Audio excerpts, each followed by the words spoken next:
Hello dear student, सभी लोग live आ जाइए फटाफट और उसके बाद क्लास शुरू Good morning, sir. Good morning to all of you. Morning sir. Good morning आप सभी लोगों को गुड मॉर्निंग।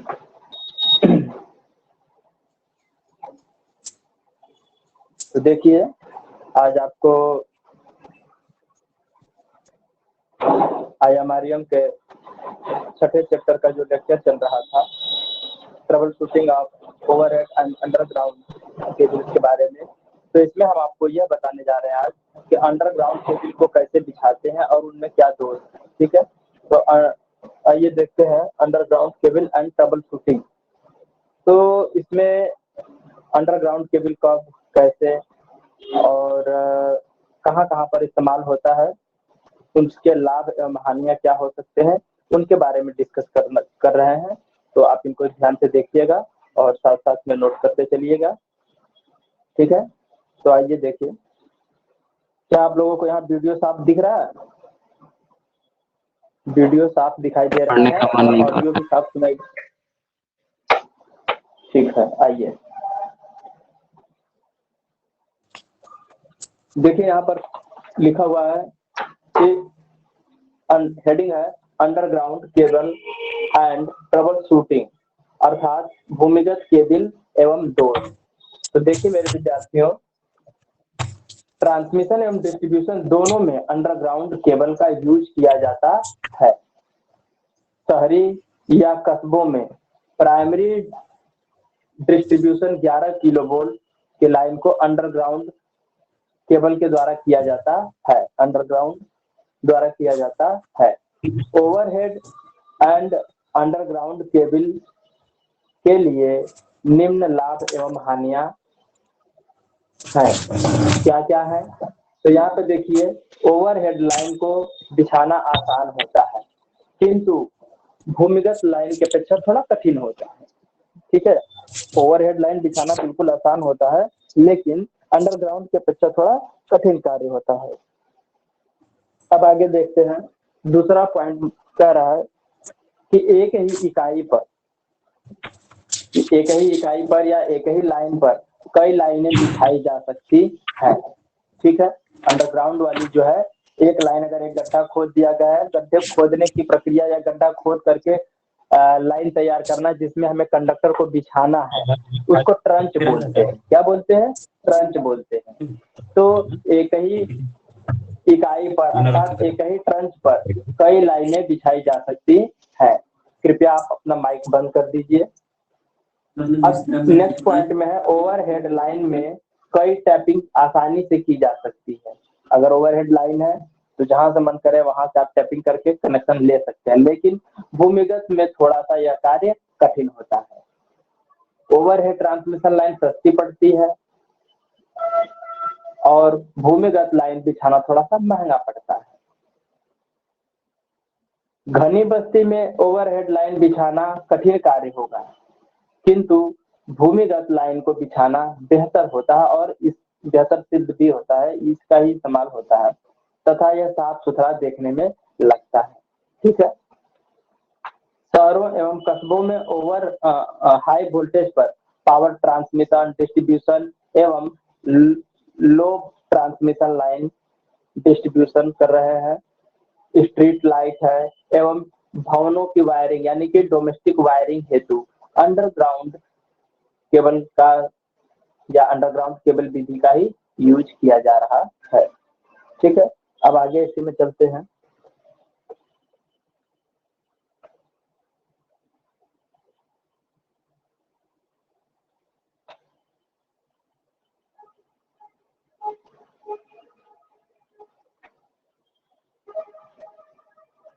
आगे नोट कर रहे हैं ना, नोट करते चलिएगा।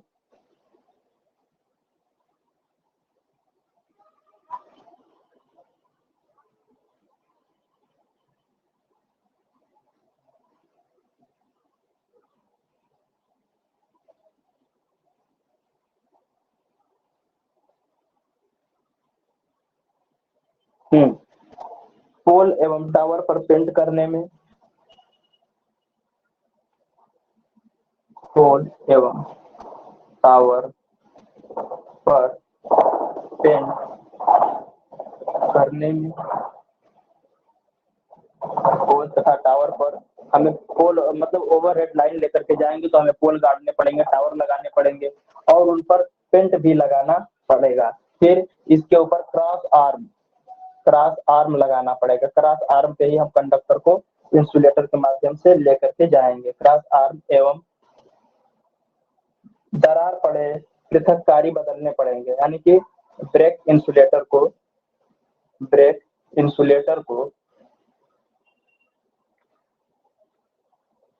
बदलने पड़ेंगे या बदलना पड़ेगा, ठीक है।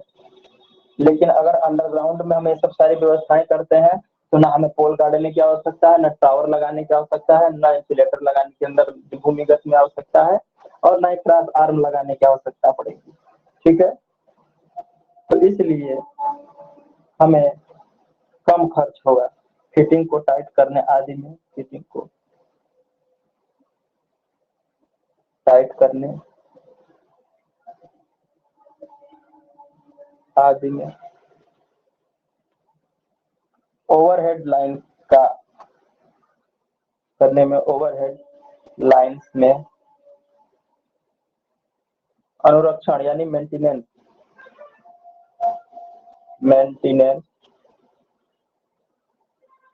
कास्ट अधिक होता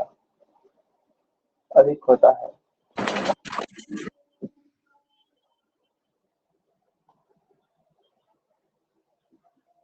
जबकि अंडरग्राउंड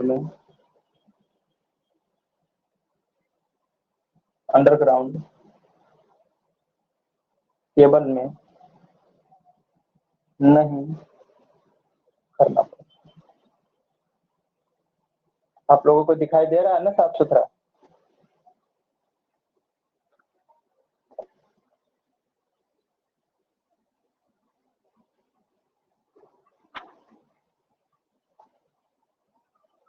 केबिलों का प्रारंभिक संस्थापन एवं पूंजीगत मूल्य।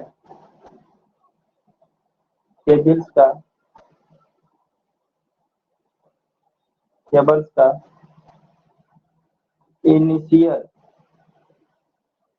इनिशियल इंस्टॉलेशन कास्ट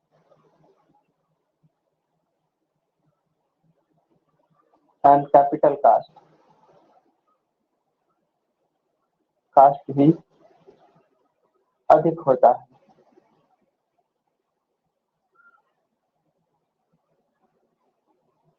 किंतु इसका अनुपात कार्य लगभग नगण्य होता है। नहीं ठीक है, इतना बस ठीक है, ज्यादा लाइन बढ़ाने का। केबल का इनिशियल कैपिटल कास्ट ही अधिक होता है।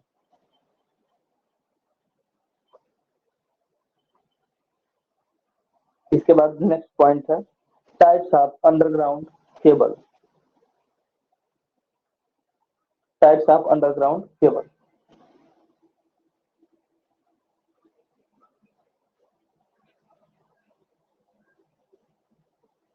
टाइप्स ऑफ अंडरग्राउंड केबल, ठीक है। तो अंडरग्राउंड केबलें साधारणतः दो प्रकार से यूज होती है।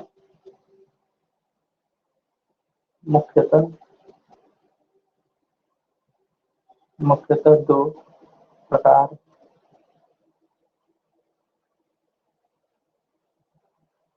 की केबलें प्रयोग की जाती हैं।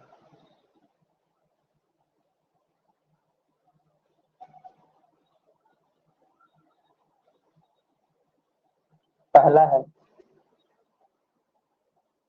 पेपर इंसुलेटेड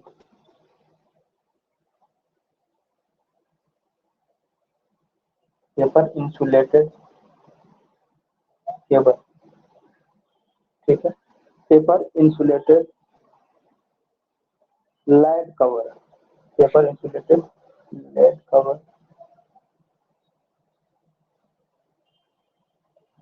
केबल, ठीक है। PILC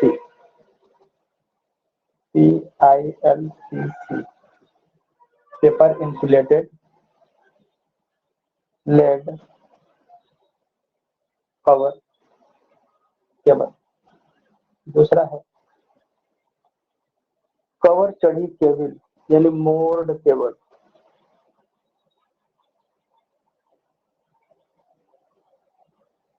MOORED मोर्ड केबल यानी कि केबल कवच चढ़ी केबल, कवच चढ़ी केबल। ठीक है, ऊपर वाले को कहते हैं पेपर इंसुलेटेड लेड।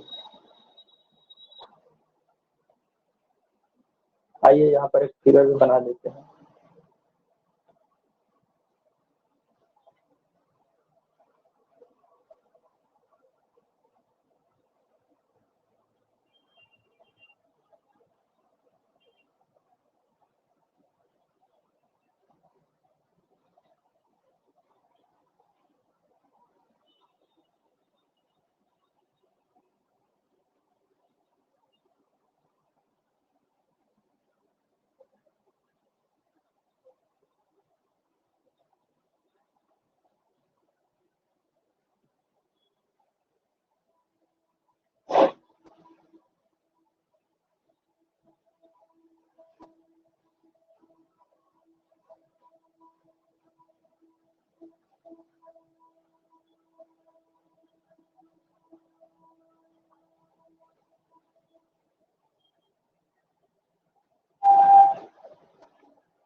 गुथे हुए चावल,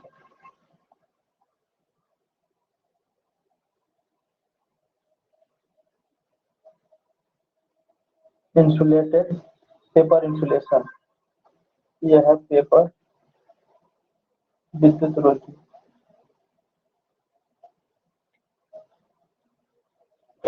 पेपर विद्युत रोधी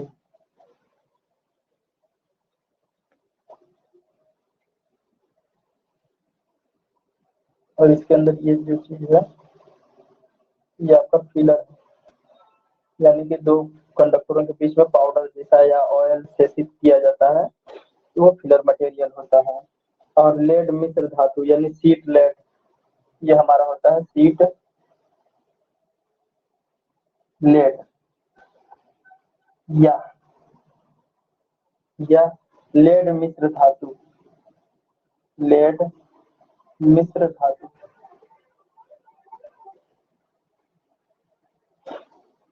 ठीक है, और ये होता है सेपरेटर, यह है आपका सेपरेटर, दो कंडक्टरों को इसको आपस में अलग कर रहा है। ठीक है, ये जो सेपरेटर लगा हुआ है ये इस कंडक्टर को कवर को अलग कर रहा है एक दूसरे से, और यहाँ पे जस्टिकृत स्टील तार होती है। इसके बीच में जो गोल गोल जो बना हुआ है, यहाँ पे गोल गोल होगा, जो यहाँ पे गोल होगा, ये आपका स्टील की तार होगी। क्या होगी? स्टील की तार पड़ी होती है। स्टील का स्टील तार स्टील तार का आवरण होता है। वो भी कैसा होता है? जस्तीकृत स्टील तार का आवरण होता है।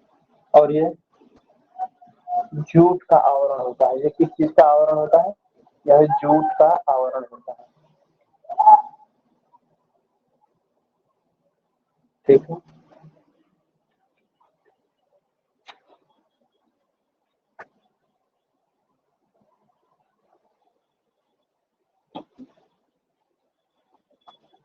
बना लीजिए इसके डायग्राम को।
बन गया फिगर।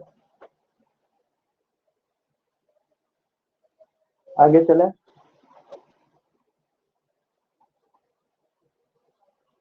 रफ करें।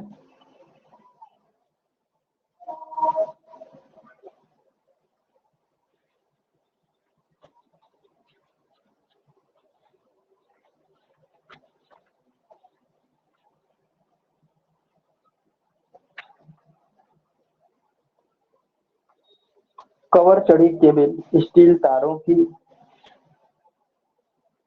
कवर चढ़ी केबल स्टील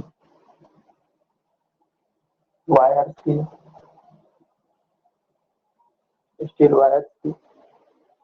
एक परत या दो परत में हो सकती है। एक परत या दो परत में हो सकती है।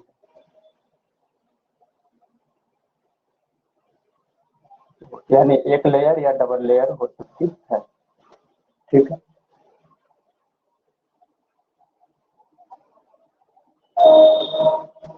इसको कहते हैं सिंगल वाउंड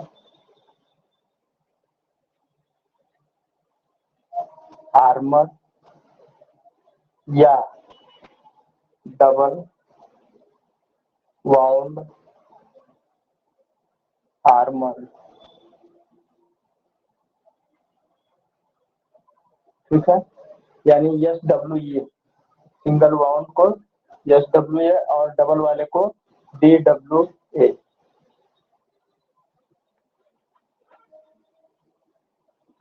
या स्टील टेप या स्टील टेप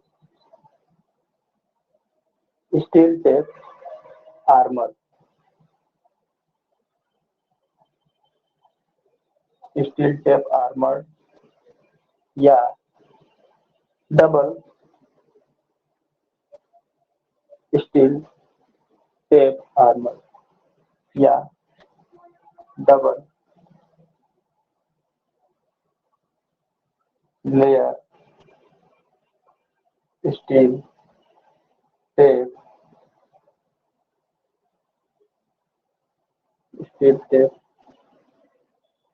आर्मर।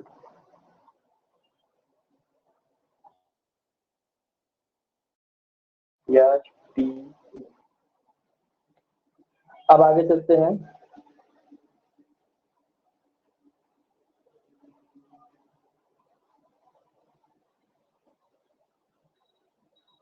इस प्रकार की व्यवस्था सुरक्षा हेतु आवश्यक है। इस प्रकार की व्यवस्था सुरक्षा एवं मैकेनिकल सामर्थ्य। इस प्रकार की व्यवस्था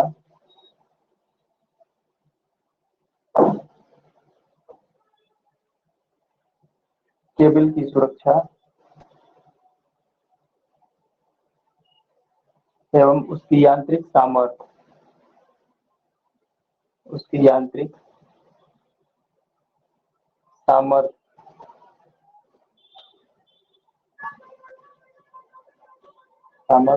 बढ़ाने हेतु की जाती है।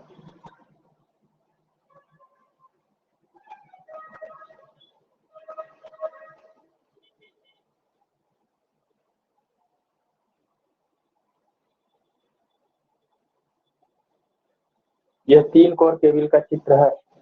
यह 3 कोर केबल का फिगर है।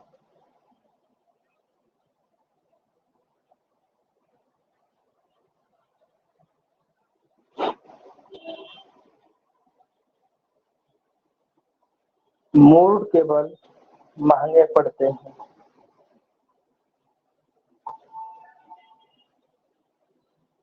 यह केबल महंगा होता है।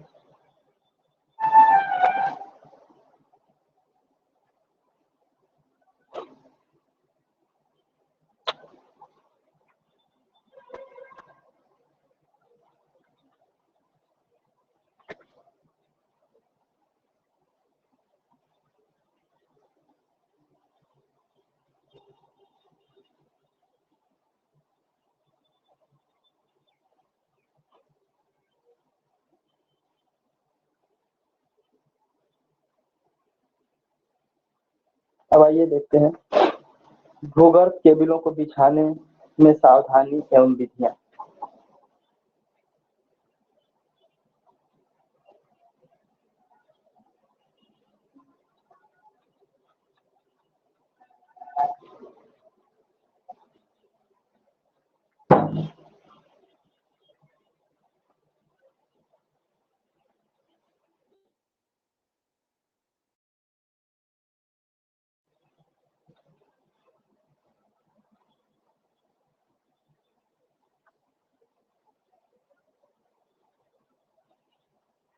Method and precaution erecting. Method and precaution.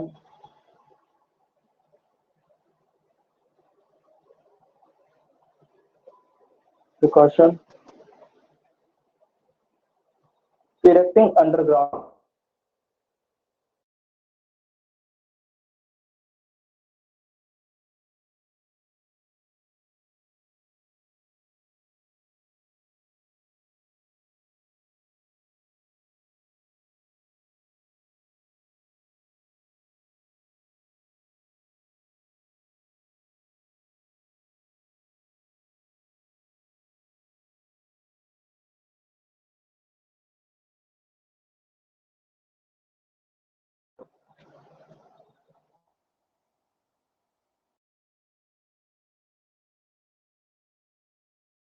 लोगों को प्रॉपर दिख रहा है, वॉइस आ रही है।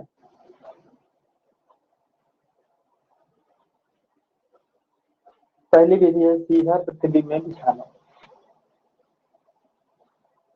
सीधा पृथ्वी में बिछाना, ठीक है। Laid directly in ground.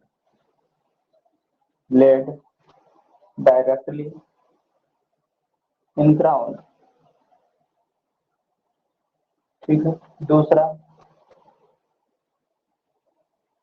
Duct पाइपों में पीछे केबल। डक्ट या पाइपों में बिछी केबल, पाइपों में बिछी केबल। देखिए डक्ट मतलब ड्रॉन इन पाइप और डक्ट्स, ड्रॉन इन पाइप और डक्ट्स, डक्ट्स होगा डक्ट, डक्ट। तीसरा है ठोस बिटवीन में बिछाना, ठोस बिटवीन में बिछाना।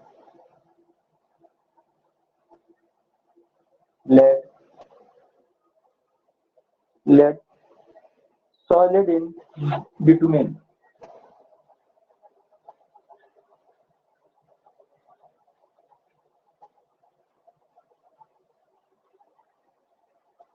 बिटवीन होता है।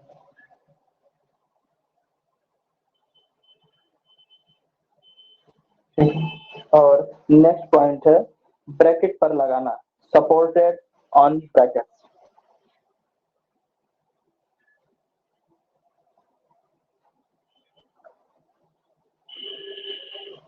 Supported on bracket.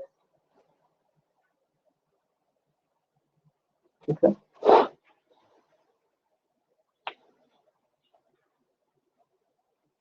आइए देखते हैं।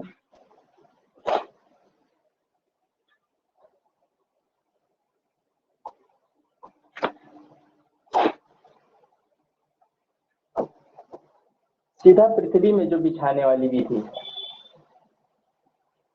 पहली विधि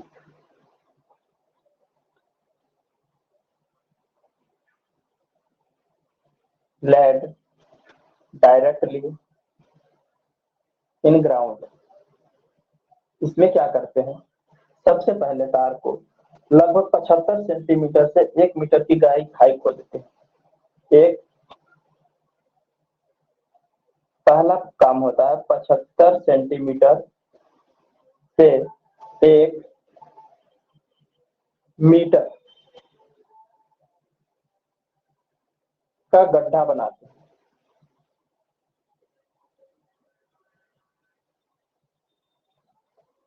ठीक है, 75 सेंटीमीटर से 1 मीटर तक का गड्ढा खोदते हैं, नीचे की सतह को समान करते हैं, गड्ढा खोदते हैं, निचली सतह को समतल कर लेते हैं, निचली सतह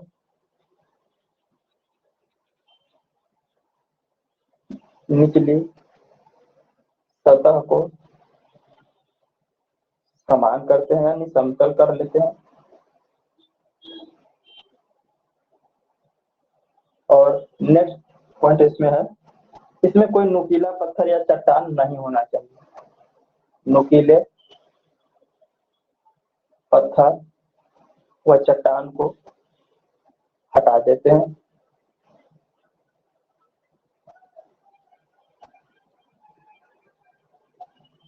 ठीक है, और अगला काम, खाई की तली में लगभग 10 सेंटीमीटर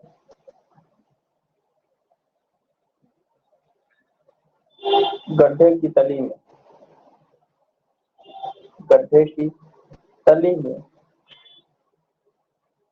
10 सेंटीमीटर मोटा एक परत नदी की रेत को बिछाते हैं, मोटी बालू या रेत डालते हैं। फिर उसके बाद इसमें केबल को सीधा करके बिछा देते हैं, केबल को सीधा बिछा देते हैं।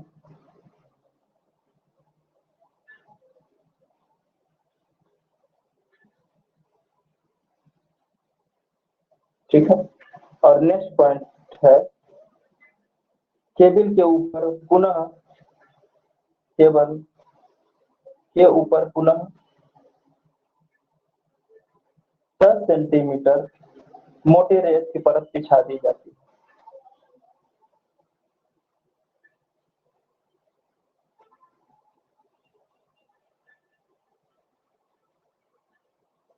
ठीक है।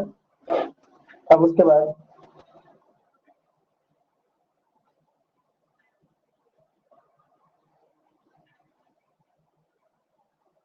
यदि पृथ्वी या भूमि यदि भूमि ज्यादा खराब न हो तो मुलायम मिट्टी से भी केबिल को ढकते हैं। तो मुलायम मिट्टी से भी केबल को ढक दिया जाता है, मतलब मिट्टी से भी ढक देते हैं।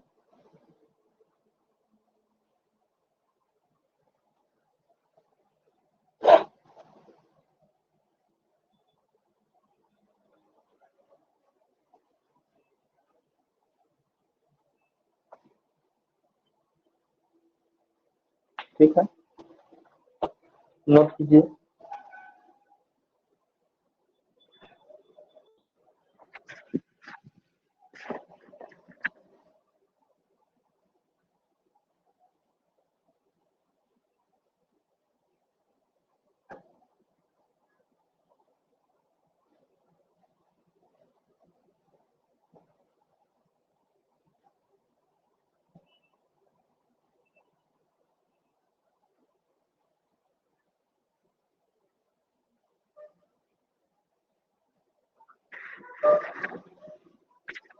सभी ने नोट कर लिया यहाँ तक? आगे चले।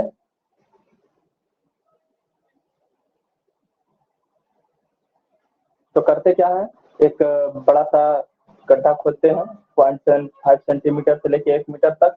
फिर उसके अंदर अगर कोई रेत का टुकड़ा या पत्थर या ईंट के कोई भारी कण हो तो उनको काट करके तोड़ करके अलग कर दिया जाता है निकाल करके। फिर उसके बाद उसमें 10 सेंटीमीटर मोटी परत के रूप में बालू की सतह बिछा दी जाती है और उसके ऊपर कंडक्टर को हम लिटा देते हैं अर्थात बिछा देते हैं।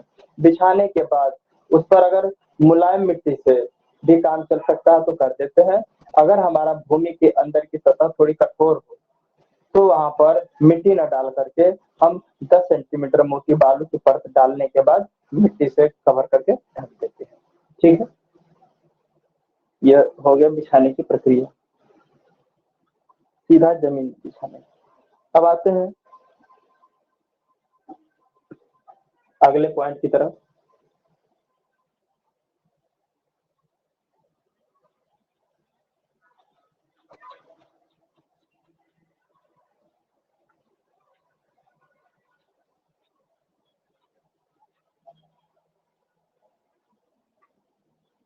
ड्रॉन इन पाइप और डक्ट। ड्रॉन इन पाइप और डक्ट, इसमें क्या है, ढलवा लोहा, मिट्टी के बने पाइप या जस्तीकृत लोहे के पाइप या सीमेंट के बने पाइप यूज किए जाते हैं।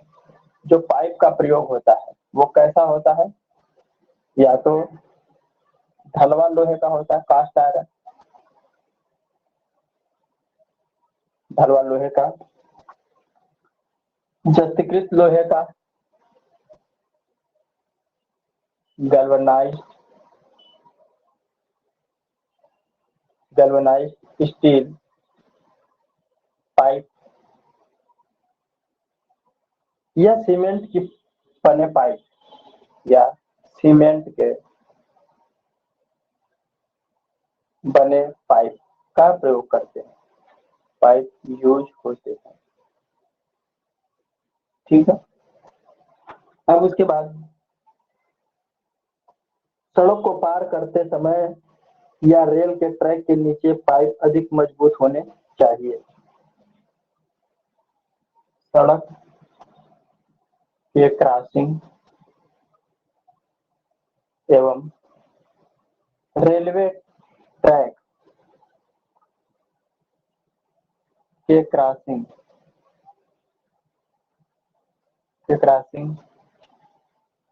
के नीचे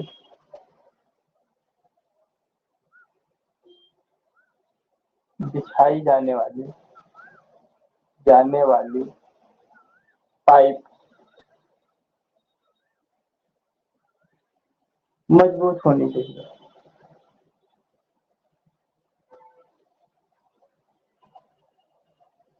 ठीक है। तीसरा पॉइंट,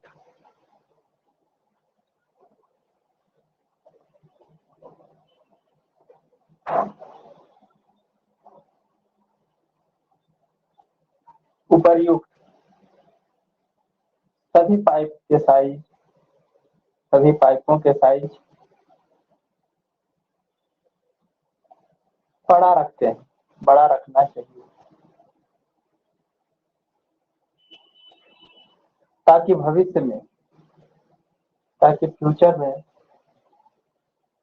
अतिरिक्त केबल बिछाने हेतु, अतिरिक्त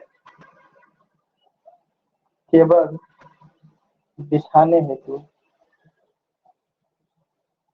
पर्याप्त स्थान उपलब्ध हो सके।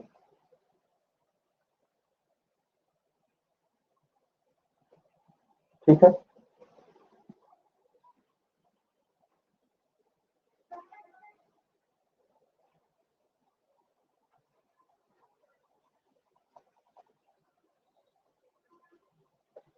इस विधि का इसका लाभ क्या होता है? इस विधि का लाभ, इस विधि में यह लाभ है कि पाइप को बिछाने के लिए गड्ढा नहीं खोदना पड़ता। पाइपों को बिछाने हेतु, पाइपों को बिछाने हेतु गड्ढा नहीं खोदना पड़ता।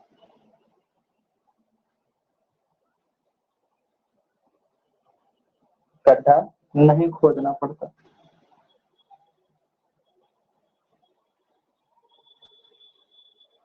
मतलब जो खाई अगर बनी है तो उस खाई में गड्ढा नहीं खोदना पड़ता और पाइप में से केबल को खींचकर एक स्थान से खींचकर इसके स्थान पर नहीं।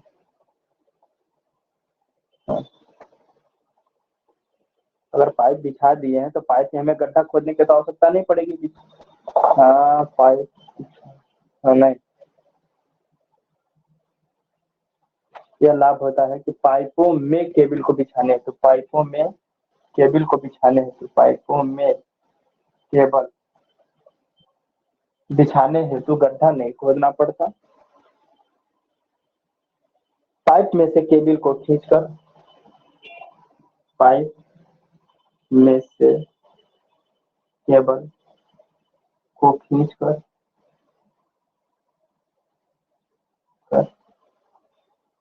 इसके स्थान पर नए केबल, इसके स्थान पर नई केबल आवश्यकता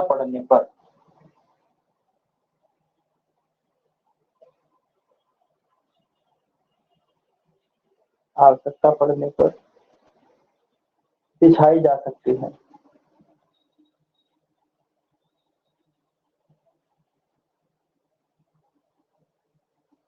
ठीक है, ये भी समाप्त हुआ। ठोस बिटुमन में बिछाना।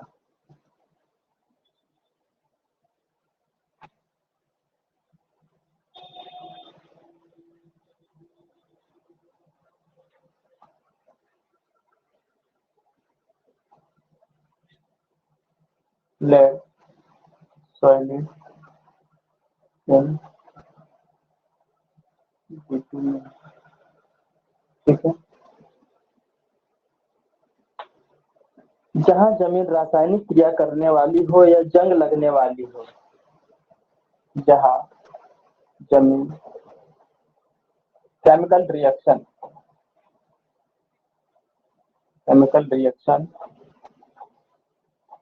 या कोरेजन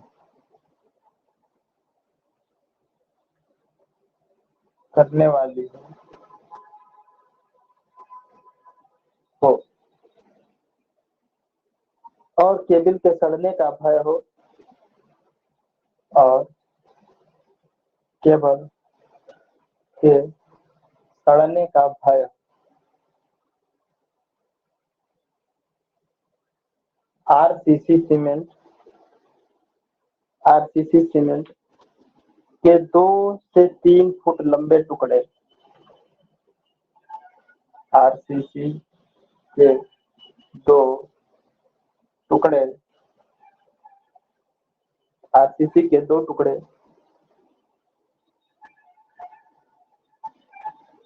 खाई में बिछाकर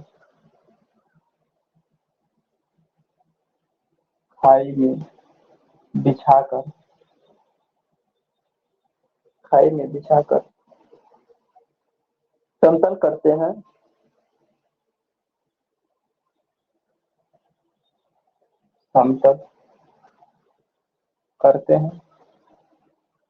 हो गया। और केबल डालकर पिघला हुआ बिटुमेन पूरे सेक्शन में भर देते हैं। पिघला हुआ बिटुमेन पूरे केबल के सेक्शन में भर देते हैं।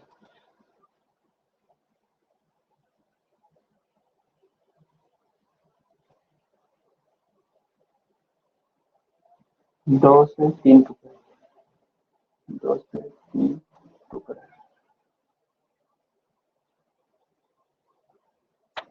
अब नेक्स्ट है ब्रैकेट पर लगाकर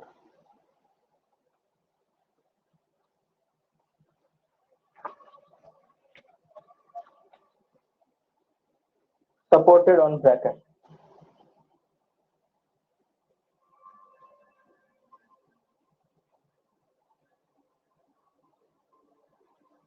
ठीक है। पृथ्वी के ऊपर केबल बिछाते समय इसे ब्रैकेट में फंसाकर खड़ा करते हैं। पृथ्वी के ऊपर केबल बिछाते समय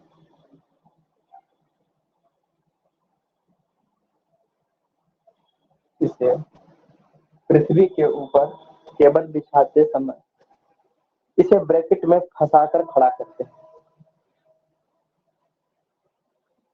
ब्रैकेट में फंसाकर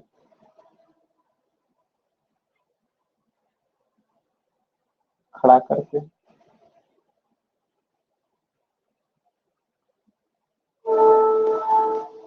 यदि केबल ऊर्ध्वाधर स्थिति में बिछाई गई है तो क्लैंप का प्रयोग किया जाता है। यदि केबल वर्टिकल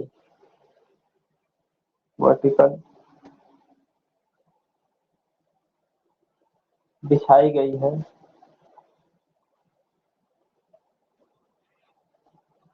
तो क्लैंप का इस्तेमाल किया जाता है।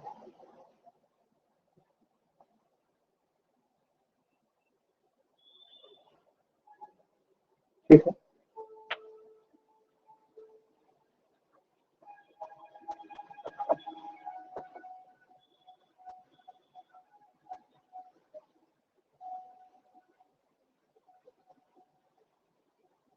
उपरोक्त किसी भी विधि में केबल बिछाते समय उपरोक्त किसी भी विधि द्वारा केबल बिछाते समय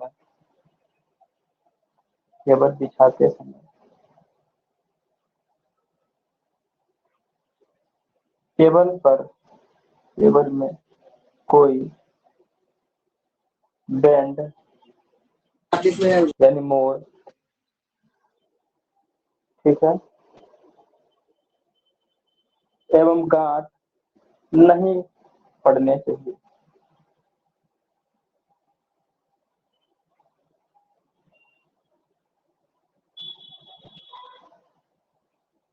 गांठ नहीं पड़ने चाहिए। हाँ मधुसूदन कुछ कह रहे हैं क्या आप? हेलो।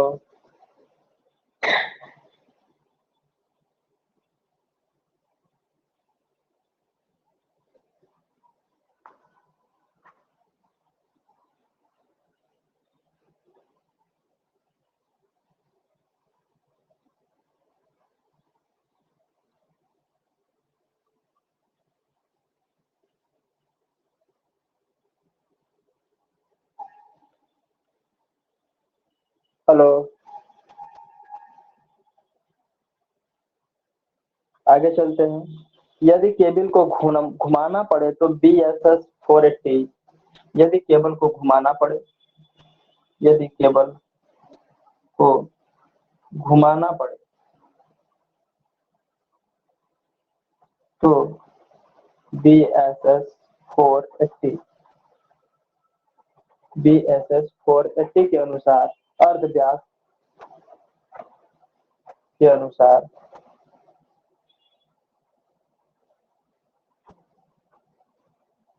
अर्ध व्यास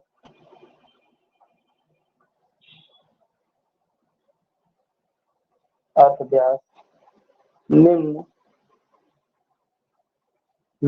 निम्न में से कम नहीं रखना चाहिए।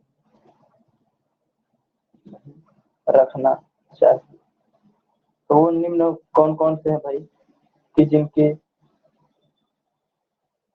अपेक्षा या जिससे ज्यादा कम नहीं रखना चाहिए। तो ये देखते हैं कि 11 किलो वोल्ट तक की केबल के लिए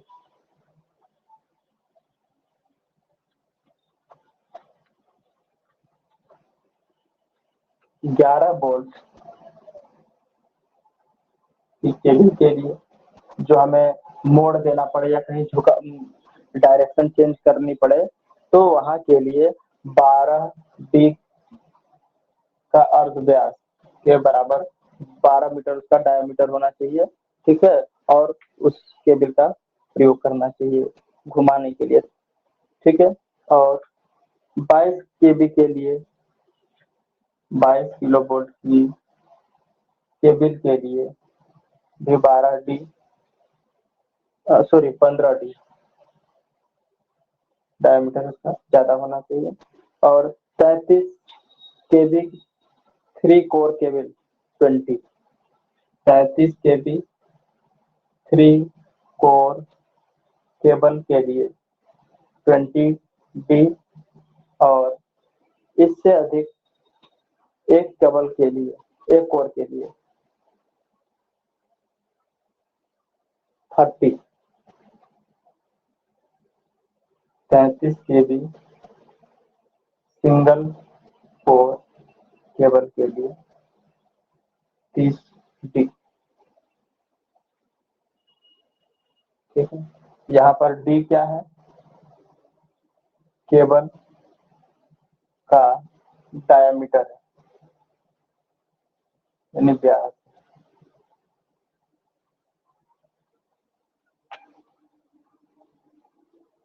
खाइयों में या डक्ट में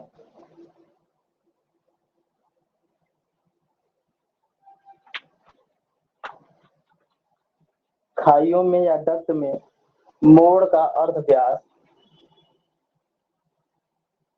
खाइयों में या डक्ट में मोड़ का व्यास, मोड़ का अर्ध व्यास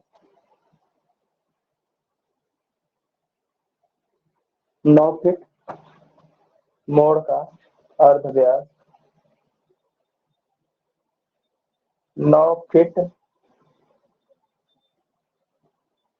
हाई वोल्टेज केबल के लिए और 6 फीट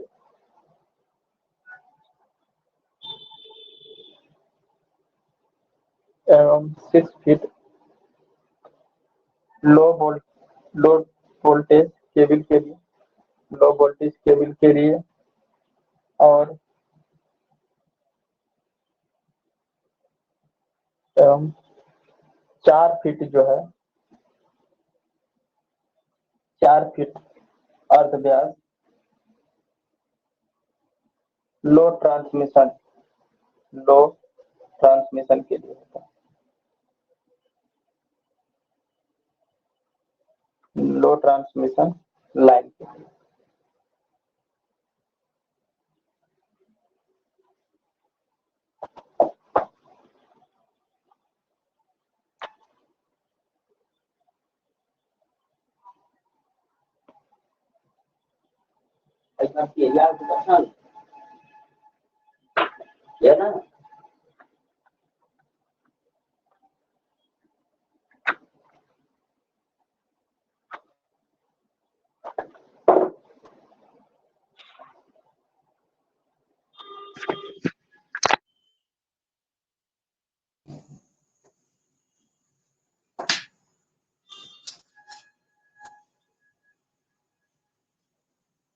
हाँ मधुसूदन।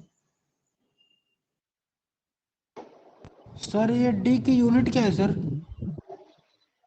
डी की यूनिट क्या होती है? डी आपका डायामीटर है, डायामीटर व्यास।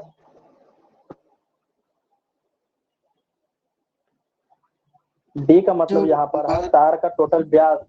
जैसे ये हमारा तार हो गया, जैसे जी हमारा जी कोई जी तार है ये, ठीक है। तो इस तार का जो टोटल डायामीटर है यहाँ से लेके यहाँ तक पूरा क्रॉस सेक्शनल एरिया जो है उसको डी कहा हमने। ये डी सर, है। ये 12, 15 और 20 और 30 जो है एमएम में या सेंटीमीटर हाँ क्या है हाँ, मतलब ये? ये इसका डायामीटर होता है भाई, कंडक्टर का डायामीटर है ना।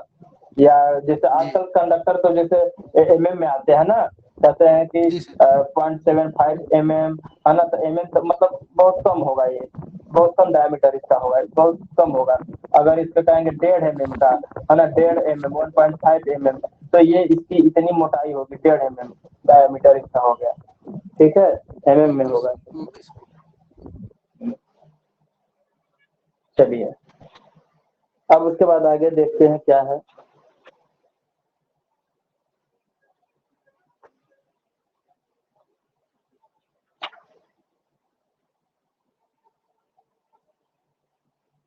अब देखें केबल के बिछाने के बाद वहां पर किए जाने वाले परीक्षण कौन कौन से होते हैं।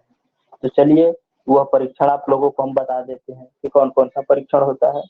तो लिखिएगा, केबल बिछाने के पश्चात स्थल पर किए जाने वाले परीक्षण। केबल बिछाने के बाद स्थल पर किए जाने वाले परीक्षण।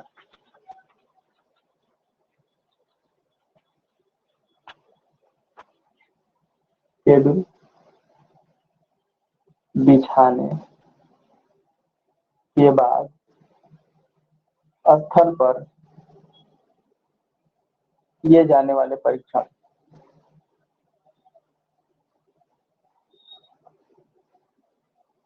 ठीक है। Site test to be, site test to B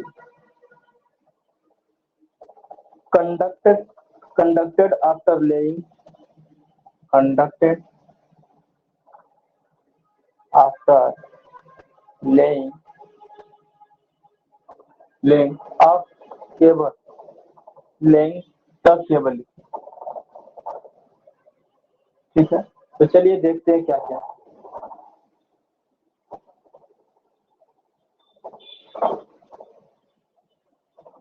मुख्य सामान्य रूप से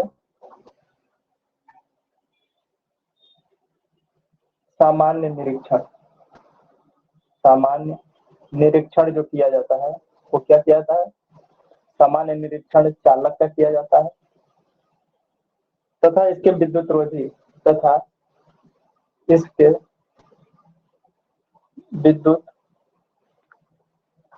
रोधी के प्रतिरोध का मापन और अर्थ वायर की कंटिन्यूटी के साथ साथ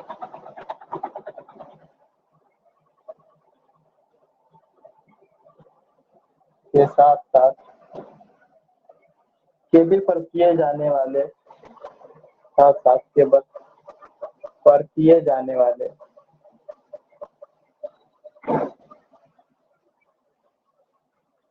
महत्वपूर्ण परीक्षण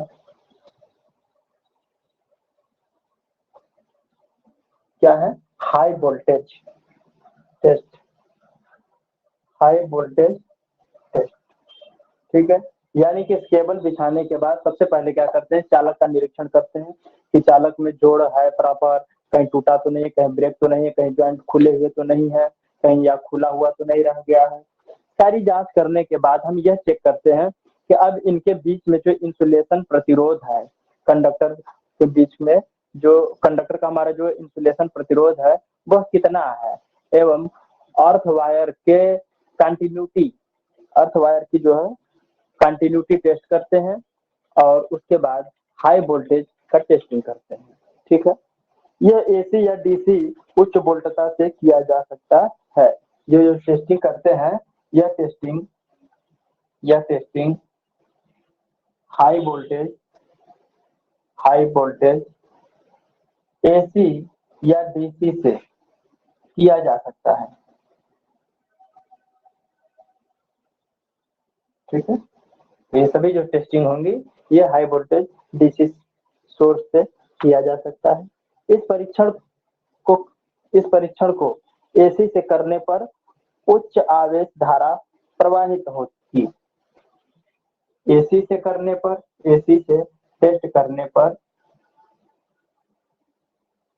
उच्च आवेश की धारा प्रवाहित होगी। उच्च आवेश धारा प्रवाहित होगी जिससे आवेश धारा फ्लो होगी,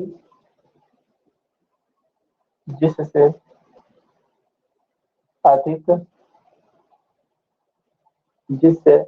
अधिक धारिता के ट्रांसफार्मर की आवश्यकता होगी। अधिक कैपेसिटी के ट्रांसफार्मर की आवश्यकता होगी।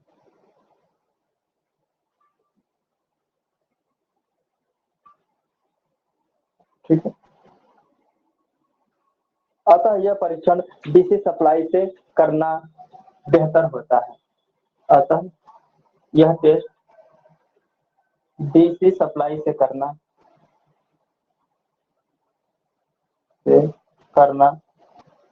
बेहद या काफी उचित होगा। ठीक है भाई, हाई कैपेसिटी के ट्रांसफार्मर की आवश्यकता पड़ जाएगी, या कह सकते हैं हाई धारिता की यानी हाई कैपेसिटी के ट्रांसफार्मर की आवश्यकता पड़ेगी। उससे बेहतर है कि हम डीसी सप्लाई से कर लें, हाई वोल्टेज के डीसी से ही। अब आइए चलते हैं बीएसएस भारतीय स्टैंडर्ड बीआईएस लिखा होना चाहिए था, बीएसएस बीआईएस के अनुसार, ब्यूरो ऑफ इंडियन स्टैंडर्ड के अनुसार 480। आइए इसके नीचे लिखते हैं BIS, bureau of Indian standard BIS 480 1954 के अनुसार 54 के अनुसार लो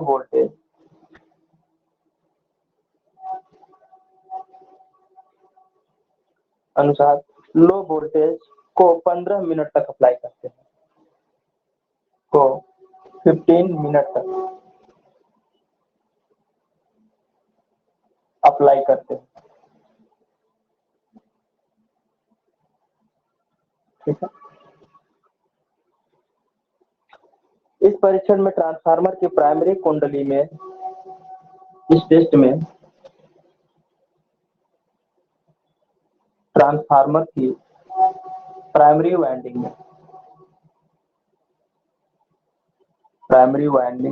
में 230 वोल्ट की सप्लाई 230 वोल्ट की सप्लाई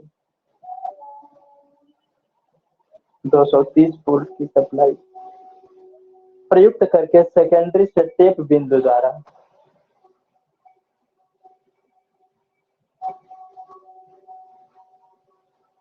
प्रयुक्त करके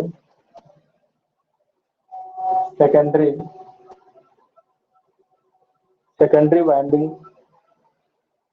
से टेपिंग बिंदु द्वारा सेकेंडरी वाइंडिंग से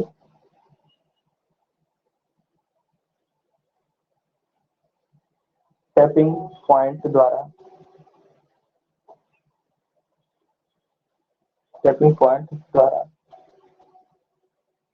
हाई वोल्टेज प्राप्त कर लिया जाता है। हाई वोल्टेज प्राप्त कर लिया जाता है।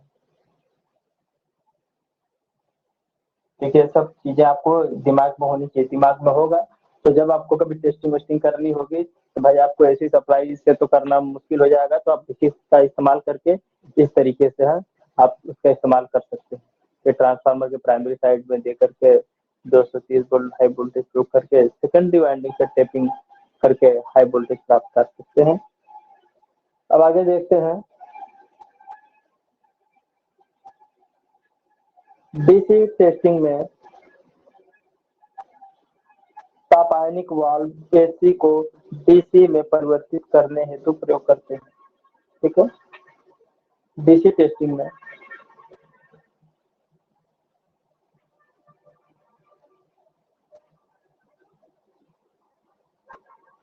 तापायनिक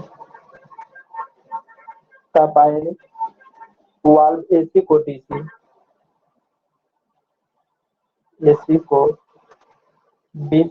यानी कि फुल वेव रेक्टिफायर द्वारा फुल वेव रेक्टिफायर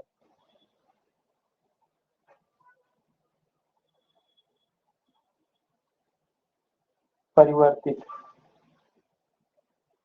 को डीसी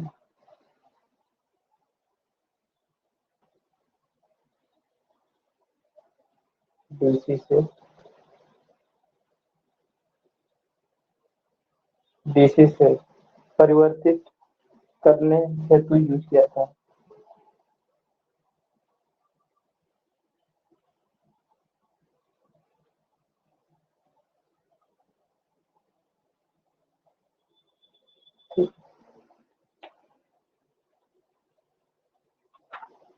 आइए एक चार्ट बनाते हैं, इसमें देखते हैं कि कितने कोर की केबल होगी। क्या है इसमें केबल की कोर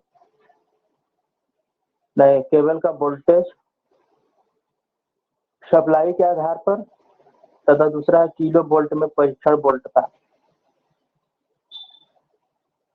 यानी दो चालकों के बीच में अगर एसी पे करेंगे तो कितनी वोल्टता होनी चाहिए और डीसी पे करेंगे तो कितनी वोल्टता और कितने चालकों के मध्य किया जाए, यानी कि 1100 वोल्ट तक भू संपर्कन अथवा भू संपर्क नहीं है। इस प्रकार की प्रणाली को अगर हम टेस्टिंग करते हैं तो दो चालकों के मध्य अगर एसी पर करते हैं और डीसी पर करेंगे तो 3 चालकों के मध्य करेंगे।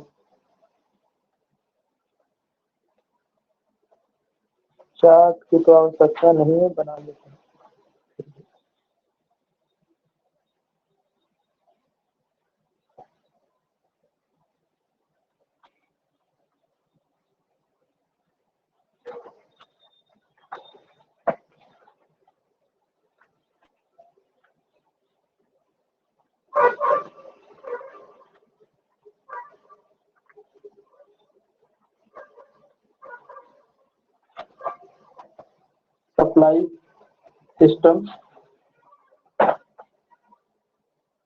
सप्लाई सिस्टम ठीक है, और यहाँ पे है किलो वोल्ट में टेस्ट वोल्टेज, किलो वोल्ट में टेस्टिंग वोल्टेज, इसमें किलो वोल्ट में। ठीक है, अब उसके बाद चालकों के मध्य between conductor BETW between conductor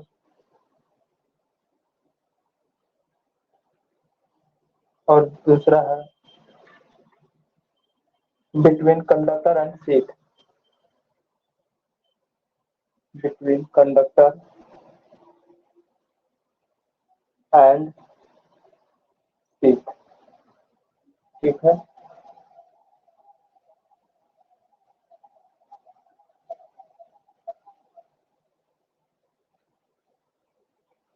AC के लिए कितने वोल्ट पे होगी, डीसी के लिए कितने वोल्ट पे होगी और कितने नंबर ऑफ कंडक्टर होंगे। ठीक है,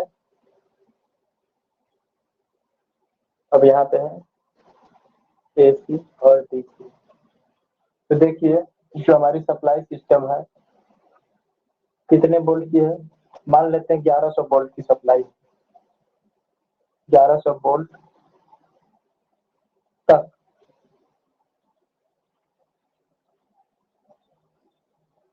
1100 वोल्ट तक भू संपर्क भूसंपर्कन लाइन है तो भी अथवा नहीं, अथवा नहीं, अगर भूसंपर्कन नहीं, ऐसे ब्रैकेट में कर दीजिए। ठीक है, तो ये अगर एसी पर किया जाएगा तो 2 तारों के बीच किया जाता है और डीसी में 3 तारों के बीच किया जाएगा। अगर चालक एवं शीट के बीच किया जा रहा है, एसी है तो 2 होंगे और डीसी होंगे तो 3 कंडक्टरों के बीच में किया जाएगा। ठीक है, बारी बारी से कर लेंगे। और उसके बाद अगर 3300 वोल्ट है तक भूसंपर्कन है अथवा भूसंपर्कन नहीं है तो के लिए एसी के लिए 6 कंडक्टर, डीसी के लिए 9 कंडक्टर और 3.5 एवं 5, ये आपका कंडक्टर एवं शीट के बीच में 600 वोल्ट तक भूसंपर्कन है अथवा नहीं। ठीक है,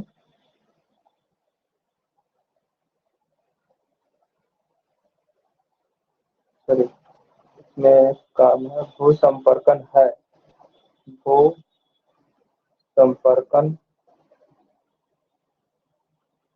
के लिए होगा और नीचे वाला जो है, नीचे वाला एक पॉइंट और होगा, ये 1 है, ये 2 हो गया और 3 ये है। इसमें लिखिएगा भूसंपर्कन नहीं है, नहीं है तो 6 9 6 6 9 6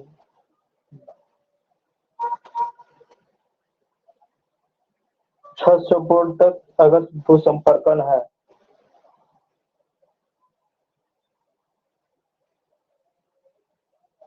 और भूसंपर्कन नहीं है, नहीं है, दोनों के लिए यहाँ पर देखिएगा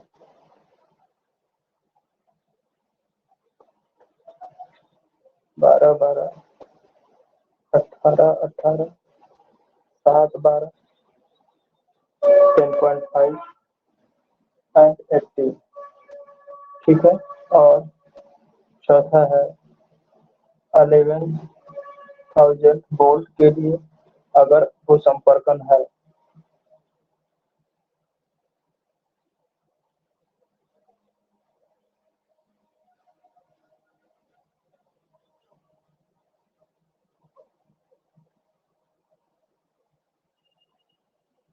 बीस 20 30 30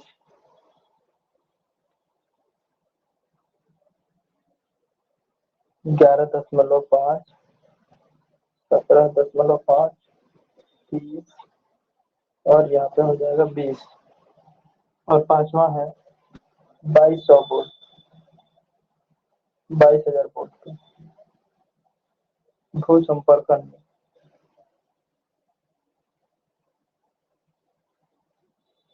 40 60 23 25।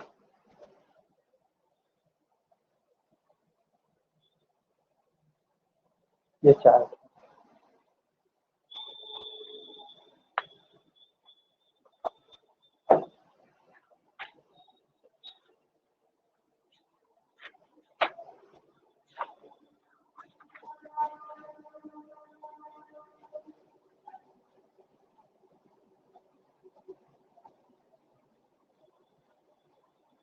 केबिल में उत्पन्न दोष की खोज कैसे करते हैं?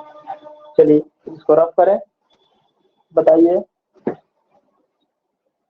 रफ किया जाए। चलिए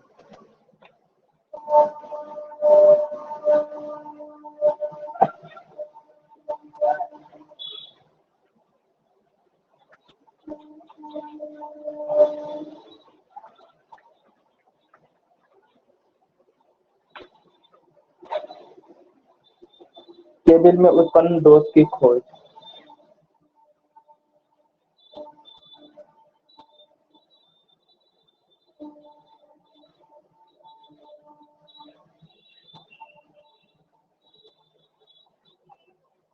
फाल्ट लोकेशन इन केबल, और लोकेशन इन केबल। ठीक है, तो आइए देखते हैं कैसे करते हैं। चलिए जल्दी सर्वप्रथम केबल का परीक्षण करके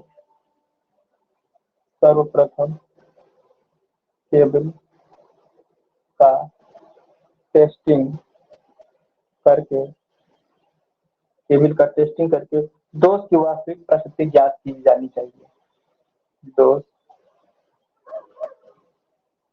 दोष की वास्तविक नेचर या प्रकृति मालूम करनी चाहिए।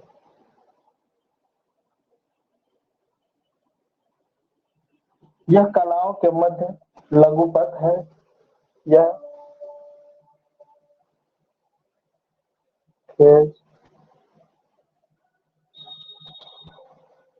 खेजों के मध्य शॉर्ट सर्किट है या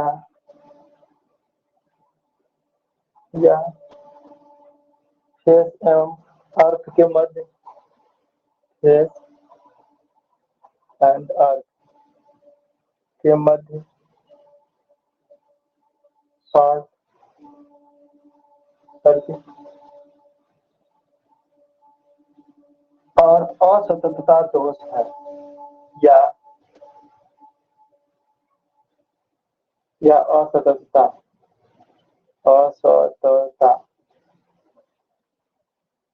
ठीक है, असततता अनकंटिन्यूटी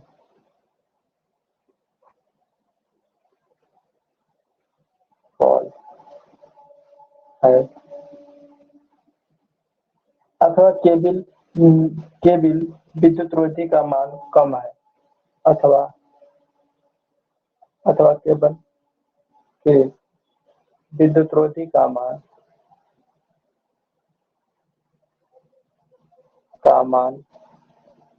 कम है। विद्युत रोधी का मान कम है। लंबी केबलों में मुर्रे लूप टेस्ट द्वारा लंबी केबलों में मुर्रे लूप टेस्ट द्वारा दोष का वास्तविक स्थान फॉल्ट का वास्तविक स्थान सही ज्ञात करने का प्रयत्न करना चाहिए। वास्तविक स्थान सही तरीके से ज्ञात करना चाहिए।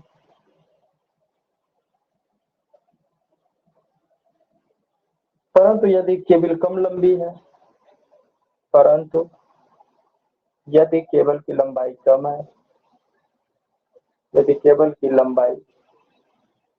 कम है तो उपरोक्त दोष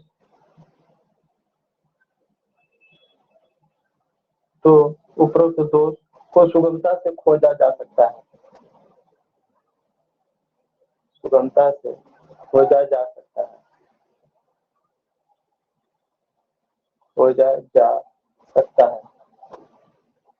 अगर लंबी लाइन है तो मुर्रे लूप टेस्ट विधि का इस्तेमाल करेंगे। अगर कम लंबी लाइन है तो उसको आसानी से हम खोज सकते हैं। दोष को निम्न प्रकार से खोजना चाहिए। खोजेंगे कैसे भाई? दोष को यानी फॉल्ट को निम्न प्रकार खोजना चाहिए। दोष को निम्न प्रकार खोजना चाहिए। कैसे? आइए देखते हैं कैसे खोजते हैं।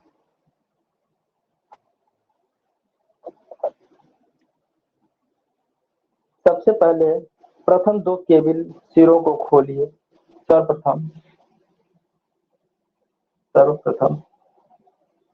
दो केबलों के सिरों को खोलिए।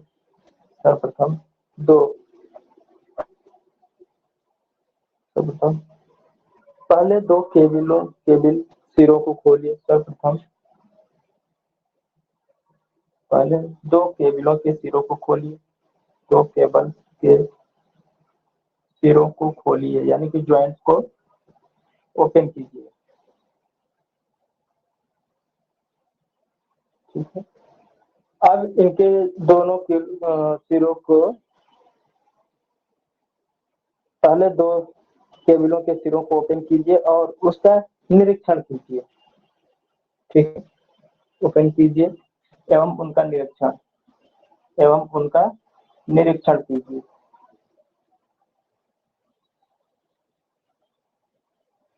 ठीक है, अब दूसरा काम क्या करते हैं इसी में, यदि शॉर्ट सर्किट या अर्थ फॉल्ट बॉक्स में है, यदि शॉर्ट सर्किट या अर्थ फॉल्ट यदि शॉर्ट सर्किट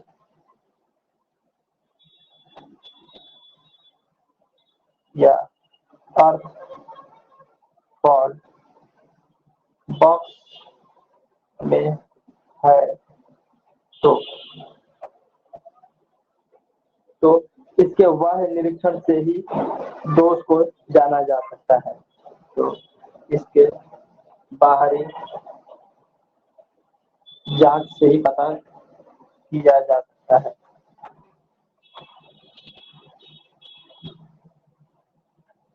मालूम किया जा सकता है। ठीक,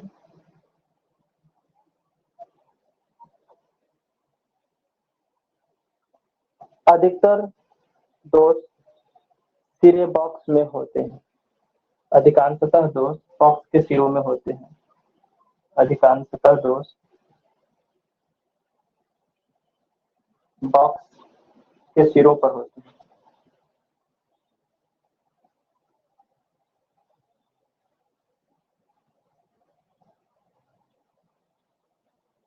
ठीक है, अब आगे चलते हैं। अतः सर्वप्रथम इन्हें चेक करना चाहिए। अतः सर्वप्रथम इनकी जांच की जानी चाहिए।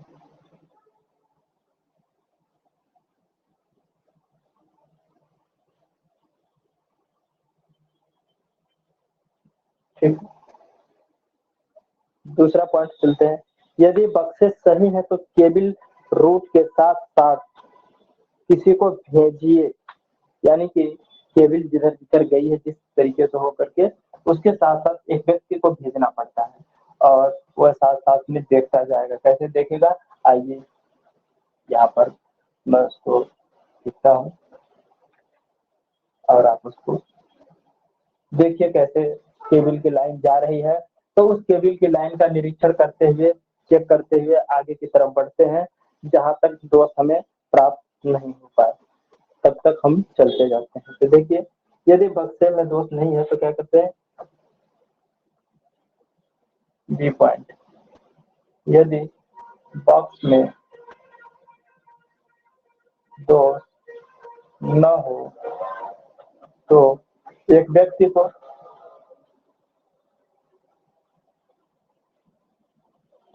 को केबल रूट के साथ साथ केबल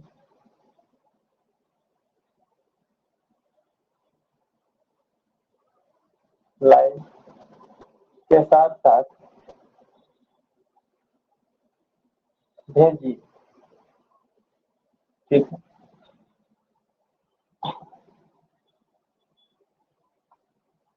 कि खुदाई के लिए कुदाली या फावड़े से यह कट तो नहीं गई। भेजिए कि खुदाई के दौरान खुदाई के वक्त केवल कुदाल या फावड़े से कहीं कट तो नहीं गया है, कट तो नहीं गया है।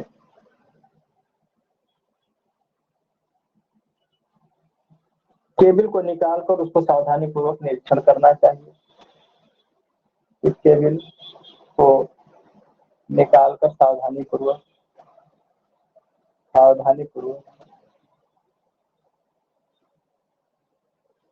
जांच करनी चाहिए। ठीक है, केबल के साथ साथ एक व्यक्ति जाएगा और चेक करता जाएगा सावधानी पूर्वक कि कहीं केबल खुदाई के दौरान फावड़े से कट तो नहीं गया है। ठीक है, और तीसरा पॉइंट है, कोई सीधा या टी बॉक्स जो अंडरग्राउंड केबल के साथ लगा हुआ है, कोई सीधा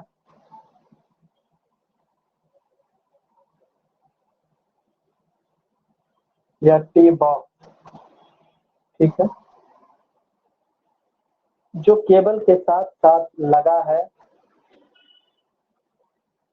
टी बॉक्स जो केबल के साथ साथ लगा हुआ हो, के साथ लगा हुआ हो या लगा हो, तो उसमें भी दोष हो सकता है। तो उसमें भी दोष हो सकता है, हो सकता है। ड्राइंग से या रूट सूचक से, ड्राइंग या रूट सूचक से उस स्थान की खोज करके, उस स्थान की खोज करके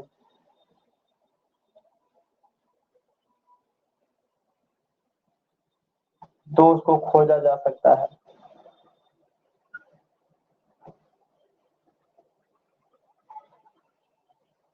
ठीक है, यानी कि जो हमारा ड्राइंग का मैप होगा, उस मैप में हम देख सकते हैं कि जब हमारी लाइन सीधी गई है तो उसमें कहीं टी बॉक्स लगा करके केबलों को तो नहीं जोड़ा गया है। तो अगर जोड़ा गया है उस बॉक्स में तो वहां भी दोष हो सकता है। तो ड्राइंग के माध्यम से या रूट टेस्टर या रूट चेक कर लेते हैं कहाँ पर दोष है। ठीक है, अब आगे चलते हैं। यदि उपरोक्त विधियों से दोष न खोजा जा सके तो मुर्रे लूप टेस्ट अथवा फॉल ऑफ पोटेंशियल विधि को अपनाना चाहिए। ठीक है,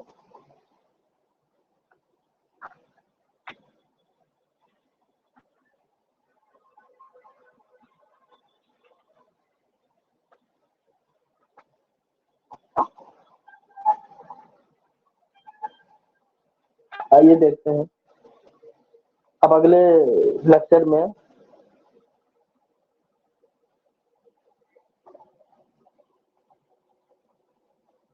केबलों में हम मेगर के द्वारा दोष को फाइंड आउट करने की विधि को देखेंगे और उसके बाद यहाँ वहीं पे चैप्टर 1 खत्म हो जाएगा। ठीक है, फिर उसके बाद 7वां चैप्टर चलेगा, सर्किट ब्रेकर।